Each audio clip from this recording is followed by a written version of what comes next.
ngayon naglalaro ko kayo ng manok na bula. So, malakas ang manok ko dito. Marami na po akong pera na ipon. So, nakabili na po ako nitong manok ni One Punch Man. Ayan po.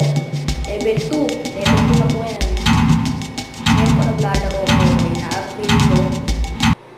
Ayan po, tingnan nyo na lang po. So, naglaban po ako. Grabe po. Lakas.